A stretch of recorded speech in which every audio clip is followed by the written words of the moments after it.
Selanjutnya kita bahas saham Nano.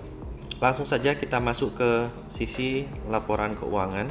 Kalau untuk Nano sendiri, ini laporan keuangan masih terlihat ada untung ya teman-teman. Karena di sini di 2020 dia mencatatkan net income itu di 298 juta. Lalu kemudian di Q2 2021 itu juga masih mencatatkan ada net income sebesar 1 miliar rupiah. Lalu kemudian di tahun 2022 itu meningkat jadi 3 kali lipat sampai di angka 3 miliar. Tapi sampai sekarang ini untuk Q3 dan Q4-nya belum menyampaikan laporan keuangan. Kalau untuk market cap-nya sendiri ini cukup gede, ada di 116 miliar. Jadi mungkin kalau untuk mau nerbangin saham ini juga butuh uang yang cukup banyak ya. Berbeda dengan saham-saham sebelumnya yang cuma di angka puluhan miliar. Kalau untuk dari PBV-nya sendiri itu di 0,71, murah, lagi-lagi murah memang kalau dilihat dari sisi PBV. Tapi mungkin kalau teman-teman punya metode valuasi yang lain, boleh di-share di kolom komentar. Apakah metode PBV ini relevan untuk saham-saham yang seperti ini atau tidak? Silahkan di-share di kolom komentar. Lalu kalau untuk dilihat dari IPS-nya itu ada di 1,45. Lalu kemudian kalau kita lihat dari sisi hutangnya, ini kalau untuk DER-nya itu 0,05, cukup kecil ya mungkin rasio hutangnya.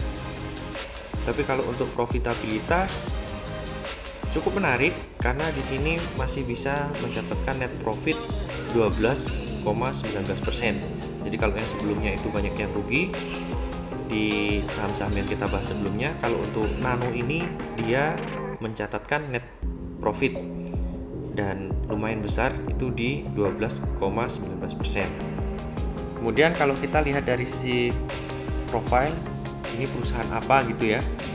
Nah, perusahaan ini bergerak di bidang jasa layanan teknologi, riset pengembangan, rekayasa material, dan nanoteknologi. Wah, ini kayak di film Iron Man ya, yang baju Iron Man terakhir itu kan dia menggunakan nanoteknologi ya.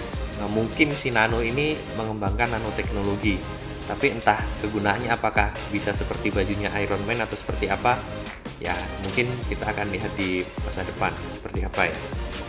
Mungkin kalau teman-teman ada yang tahu bisa ditulis di kolom komentar. Apa jangan-jangan nanoteknologi ini yang masuk bajunya Tony Stark? Ya saya juga nggak tahu. Kalau mungkin teman-teman ada yang tahu, tolong tulis di kolom komentar. Lalu kalau untuk dari sisi news, ini beritanya juga kurang menarik. Harganya terperosok ya untuk harga sahamnya, rontok. Nah, ini ada berita cukup menarik. Pendapatan Nanotech tumbuh ya, catat laba di semester 1 2022 itu ada di 3,39 miliar. Nah, ini masih mencatatkan keuntungan ya, tadi yang sempat kita bahas. Karena dia masih ada net profit marginnya, bukan yang minus banget gitu ya teman-teman. Lalu kalau dari segi harga kita lihat ya, ini memang minusnya dalam. Kalau yang beli di IPO itu minusnya sekarang ada di 75,45%. Jadi perusahaan ini masih ada net profitnya, masih mencatatkan keuntungan juga. Dan ini perusahaannya bergerak di bidang nanoteknologi. Apakah layak untuk investasi? Sekali lagi, keputusan beli atau jual itu sepenuhnya ada di tangan teman-teman. Terima kasih.